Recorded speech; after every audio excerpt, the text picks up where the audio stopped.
चंदन, ओ चंदन बेटा, कहाँ है बेटा? ये मटके उठवाने में जरा मेरी मदद कर देता। अरे किसे आवाज लगा रहे हो? चंदन मुखिया जी के घर गया हुआ है। बोल रहा था उनके बेटे किशोर ने गांव के सब बच्चों को अपने घर बुलाए हैं। जरूर कोई नई चीज शहर से मंगवाई होगी। किशोर की आदत है, जब भी कुछ नया मंगवाता है गांव के बच्चों को चिढ़ाने के लिए बुला लेता है। अब चंदन देखना, आते ही कोई फरमाइश रख देगा। वो आ गया। माँ बापू, आपको पता है किशोर ने हवेली में इतने बड़े बड़े 4 एसी लगवाए हैं। उसके कमरे का एसी तो मानो ऐसा चल रहा था जैसे बर्फ की सिल्ली पर बैठे हो। बापू काश हम भी एसी में रह पाते, इतनी गर्मी पड़ रही है, एसी के अलग ही मजे हैं। बेटा हमारी इतनी गुंजाइश नहीं कि हम मुखिया जी की तरह घर में एसी लगवा सके। किशोर भी ना तुम लोगों को न जाने घर पर क्यों बुला लेता है। उसे पता है कि हम गरीबों की इतनी हैसियत नहीं है कि हम उसके जैसी जिंदगी जी सके। तू मत जाया कर किशोर के घर। अच्छा मैं घड़े बेचने जा रहा हूँ, थोड़े घड़े बनाने बाकी हैं, वो तू बना लेना। चंदन का पिता किशन घड़े बेचने चला जाता है। चंदन घड़े बनाने बैठ जाता है। घड़े बनाते बनाते उसका दिमाग अभी भी किशोर के घर लगे एसी में था। तभी उसके दिमाग में एक आइडिया आता है। अगर मैं मिट्टी का एसी बनाऊं तो वो भी तो हमें बहुत ठंडक दे सकता है। अगर मैं कोशिश करूं तो मिट्टी का एसी बना सकता हूँ। चंदन बेटा किस सोच में पड़ गया? तेरे बापू आएंगे तो गुस्सा करेंगे कि तूने अभी तक घड़े नहीं बनाए। माँ मैं मिट्टी का एसी बनाने के बारे में सोच रहा हूँ। अगर हम किशोर के जैसा एसी नहीं ले सकते तो हम मिट्टी का एसी तो बना ही सकते हैं ना।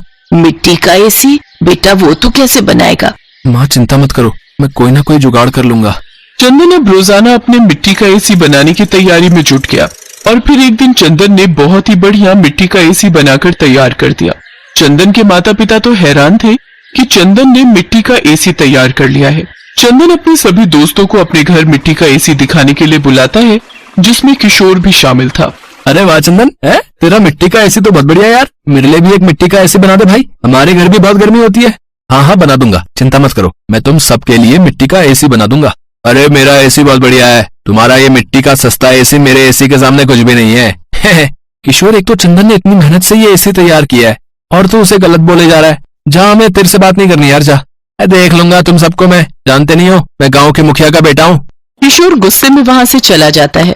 अरे तुम्हें उससे ऐसे बात नहीं करनी चाहिए थी। चलो जाने दो, जब उसका गुस्सा ठंडा होगा अपने आप आ जाएगा। माँ बापू आओ ना, हम सब इस एसी की ठंडी हवा का मजा लेते हैं। चंदन तूने तो वाकई में बहुत बढ़िया एसी बनाया है रे, ये तो बहुत ठंडक दे रहा है, पूरा कमरा ठंडा हो गया है भाई। ठीक कह रहे हो, हमारा चंदन सचमुच बहुत दिमाग वाला है। पड़ोस के सारे लोग अब इससे ही ऐसा एसी बनाने के लिए कह रहे हैं। हाँ माँ, मैं सबके लिए बना दूंगा, कम से कम गर्मी में सबको परेशानी तो नहीं होगी। मिट्टी का एसी लग जाने से सचमुच गर्मी बहुत कम हो गई थी। आराम से चंदन और उसके माता पिता रात में सो जाते थे। पर एक दिन चंदन अपने माँ बापू के साथ बाजार गया हुआ था। जब वो वापस लौटा तो उसने देखा उसके घर की खिड़की खुली हुई है और उसका मिट्टी का एसी टूटकर बिखरा पड़ा है। माँ बापू ये क्या हो गया? हमारा एसी किसने तोड़ दिया? हमारे घर में कौन आ सकता है? क्या पता कोई जानवर घर में घुस आया हो और वो एसी को तोड़ गया हो। मैं तो खिड़की का दरवाजा बंद करके गई थी, खिड़की कौन खोल सकता है? पर अगर जानवर भी घर में घुसता तो और सामान भी तो छेड़खानी करता, और सामान तो बिखरा हुआ ही नहीं है, सिर्फ एसी टूटा है। हो न हो जरूर किसी की साजिश है। तभी एक लड़का चंदन के घर आता है। चंदन तेरा मिट्टी का एसी किशोर ने तोड़ा है। वो हंसते हुए अपने घर के नौकरों को ये बात बता रहा था, तब मेरे बापू ने सुन ली। तुम तो जानते ही हो बापू किशोर के घर पर काम करते हैं। बापू किशोर ने ऐसा क्यों किया? मैंने उसका क्या बिगाड़ा था जो उसने मेरा एसी तोड़ दिया? मैंने कितनी मेहनत से बनाया था बापू। तभी मुखिया जी किशोर के साथ आ जाते हैं। अरे मुखिया जी आप आइए आइए। किशन मैं तो किशोर को यहाँ माफी मांगने के लिए लेकर आया हूँ भाई। किशोर बेटा सबसे माफी मांगो।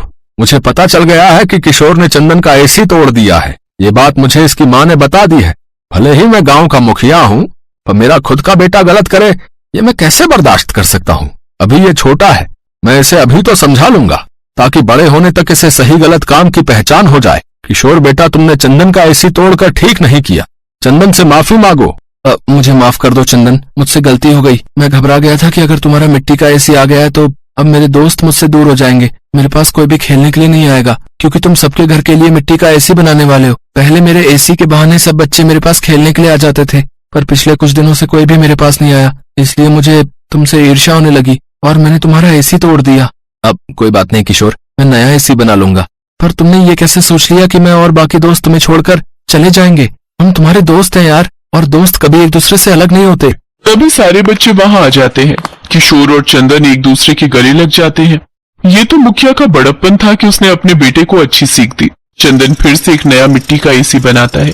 चंदन खुश था कि उसने एक बार फिर मेहनत करके मिट्टी का एसी बनाकर तैयार कर ही लिया। चंदन और उसके माता पिता बहुत अच्छे स्वभाव के थे। उन्होंने अपने पड़ोसियों की भी मदद की और भरी गर्मियों में थोड़ी राहत मिल जाए इसके लिए मिट्टी का एसी बनाकर उन गरीब गांव वालों को भी दिया। सब गांव वालों ने चंदन की बहुत तारीफ की।